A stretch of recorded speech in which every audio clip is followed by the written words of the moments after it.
Horas, Horas, Horas.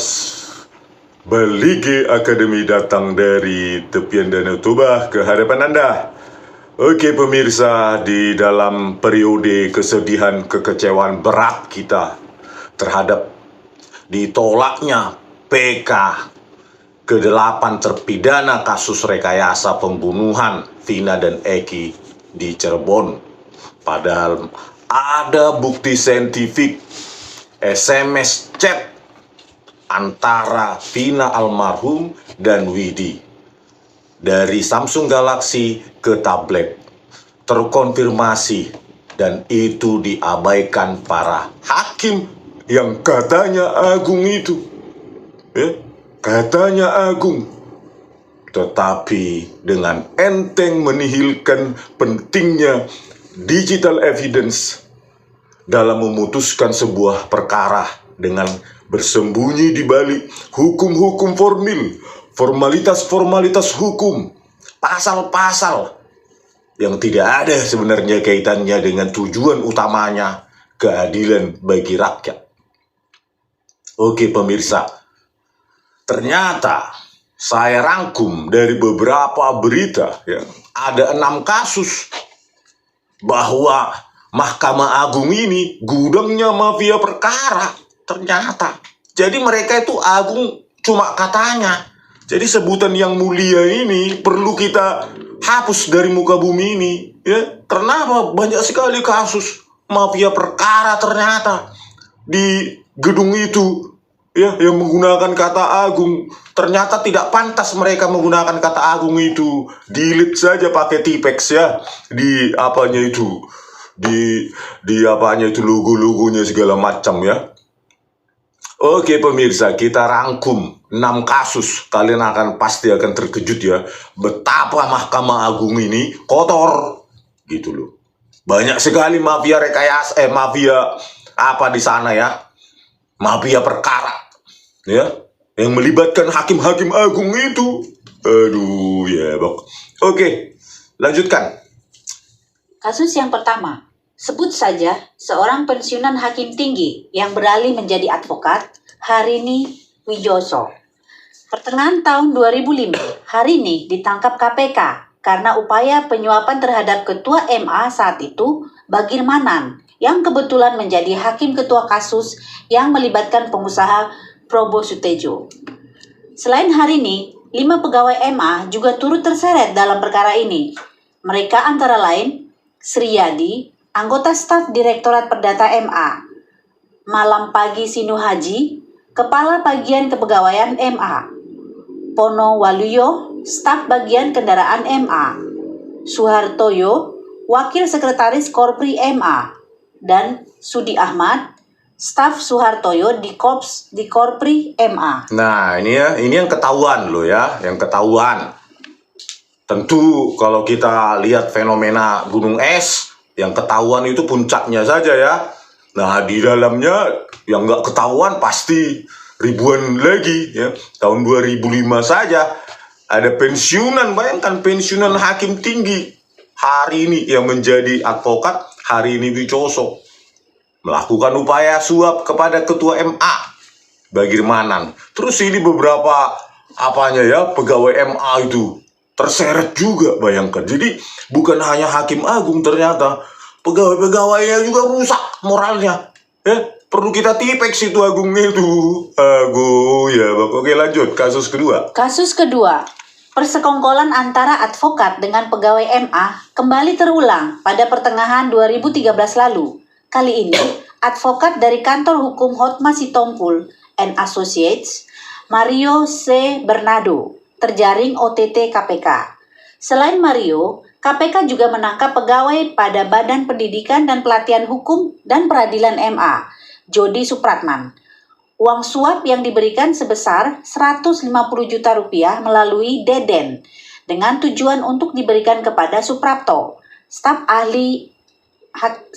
Hakim Agung Andi Abu Ayub Saleh. Pemberian uang tersebut guna mengurusi kasasi perkara penipuan atas nama Hutomo Wijaya Onggo Warsito. Terus?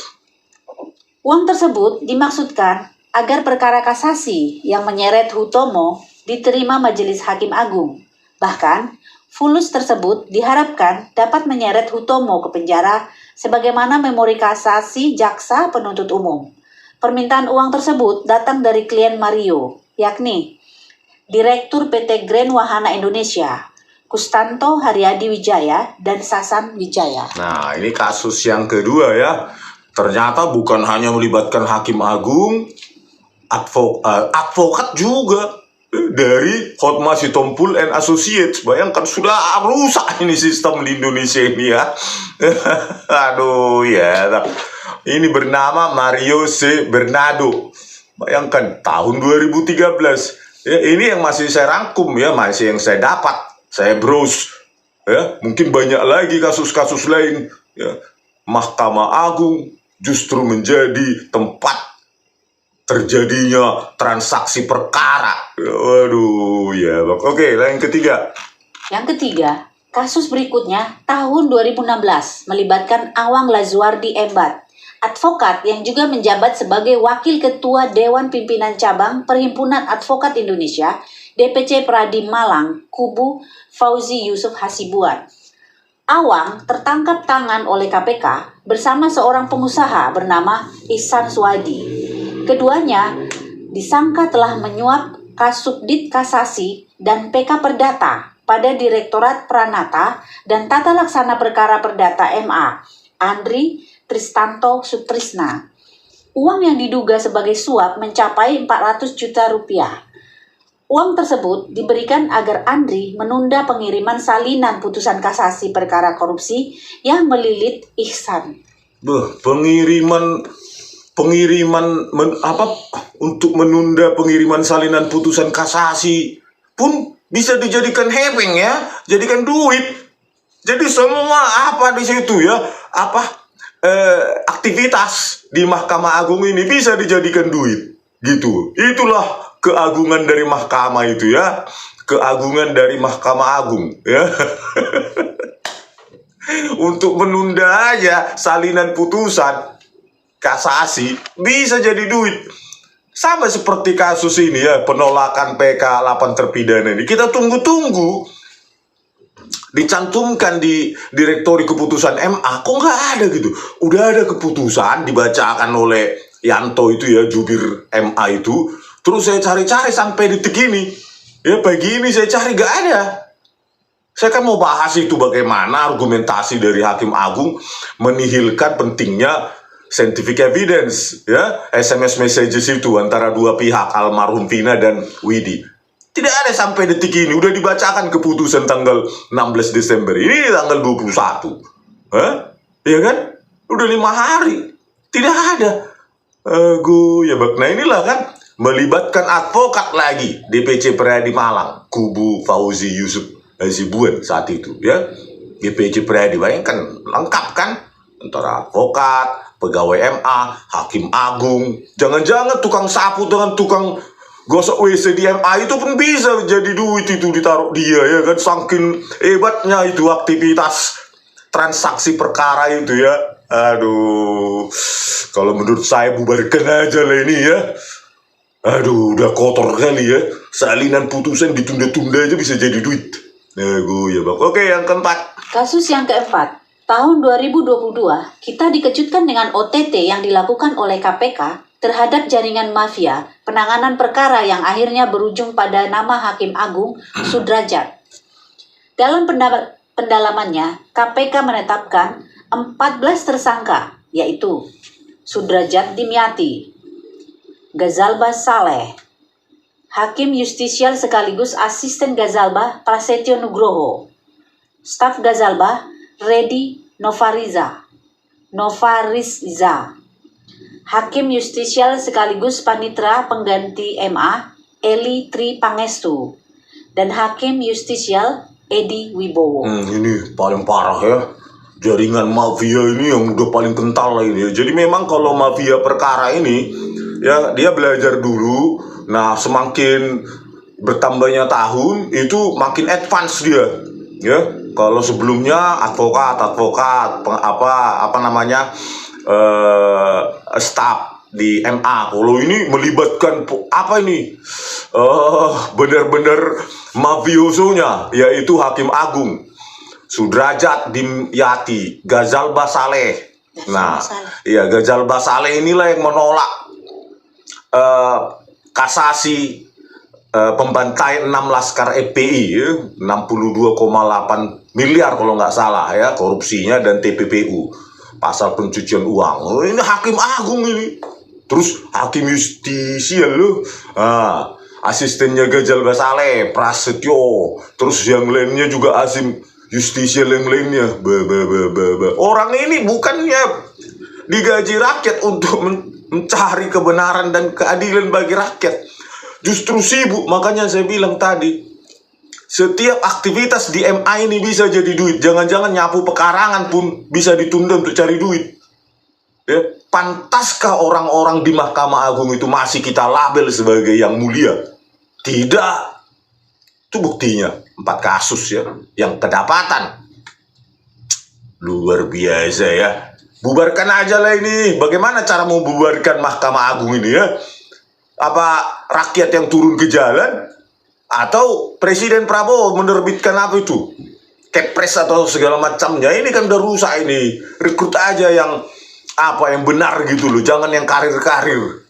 Kalau udah karir udah biasa dia menyuap pada saat hakim pengadilan negeri, pengadilan tinggi, jadi hakim agung ya kayak makan gadung tiap hari itu ya. Perkara itu dijual beli kan ya.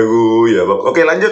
Kemudian PNS pada kepanitraan MA yaitu Desi Yustria dan Muhajir Habibi, PNS MA Nurmanto Akmal dan Al Basri, pengacara Yosep Parera dan Eko Suparno, serta debitur Koperasi Simpan Pinjam Intidana Herianto Tanaka dan Ivan Dwi Kusuma Suyanto.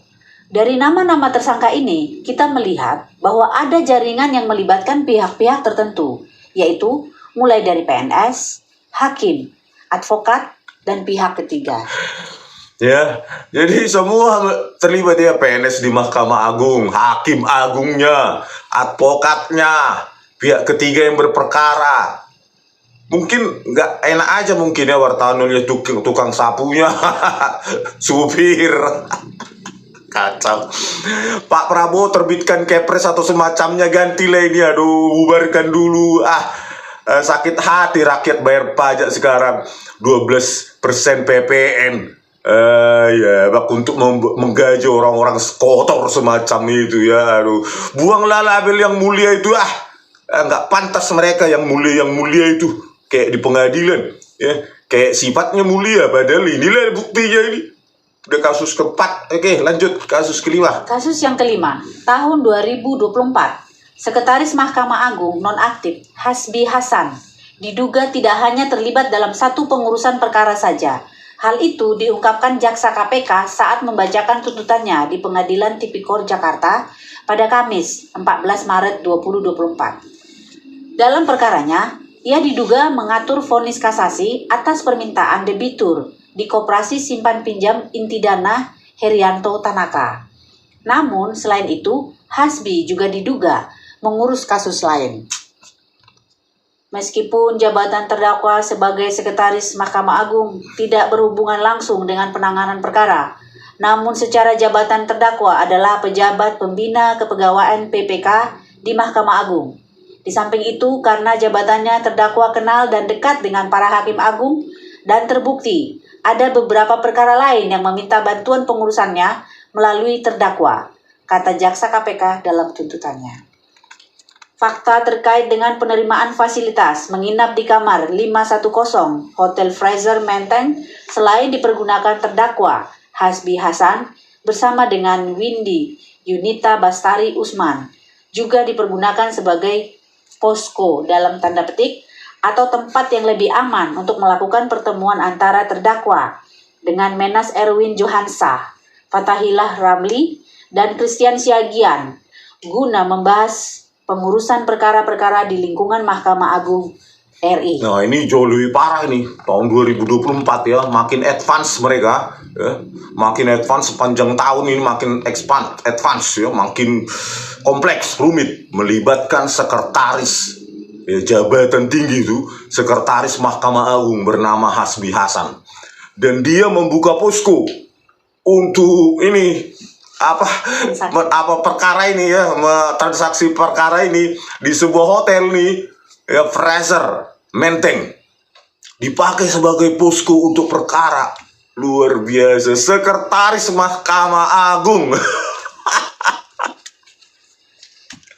Orang-orang ini masih mau dibilang yang mulia Hakim Agung ya, hakim setan ini ya. Bagaimana kayak gini? Harusnya tugasnya dia mulia agung, malah mewakili setan. Transaksi perkara. Ya Bak, Hasbi Hasan bersama Windy Yunita Bestari Usman. Hotel Fraser Menteng dibagi sebagai posko, woy. Rusak parah mentalnya para hakim agung ini ya di Mahkamah Agung katanya. Oke, lanjut. KPK belum membeberkan kasus lain yang diduga diurus Hasbi. Namun, dalam tuntutan disebutkan bahwa Hasbi Hasan beberapa kali menginap di hotel yang disebut posko, mengurus perkara. Kamar hotel yang dipakai untuk mengurus perkara itu juga diduga merupakan bagian dari gratifikasi yang diterima Hasbi Hasan. Jadi Hotel Fraser Menteng tadi itu, ya Menteng ya? Ya. Hotel Fraser Menteng itu berapa kali dijadikan tempat datanglah siapa ini, si Hasbi Hasan ini. Nah disitulah mafia perkara itu ya. Jadi sekaligus saja poskonya di kantor Mahkamah Agung, ngapain mesti di hotel ya? Sekalian aja legalkan misalnya di Mahkamah Agung. Kalau kau ingin ditunda ini putusannya 500 juta. Kalau kau ingin berubah putusan 10 miliar, 3 miliar gitu, daripada mencuri-curi. Pasang tarif maksudnya. Pasang tarif aja gitu loh. Jika Anda ingin mengubah keputusan sekian miliar. Jika Anda ingin mengurangi hukuman sekian miliar. Kalau Anda ingin ditunda-tunda putusan itu sekian miliar. Ngapain poskonya harus di hotel Hasbi Hasan? Harusnya di kantor itu, kantormu sekretaris MA itu. Pintu depan. Nah iya, langsung pengumuman di situ ya. Oke, mafia bukan mafia perkara, biaya. Biaya Anda ingin mengubah perkara, kan gitu kan? Ingin dari mati menjadi sumber hidup sekian miliar, seperti Ferdi Sambo itu kan, yang diadili oleh Yohanes Priana ya, yang menolak PK 8 terpidana tersebut. Yohanes Priana ya, yang menolak kasasi pembantaian 6 terpidana Laskar FPI.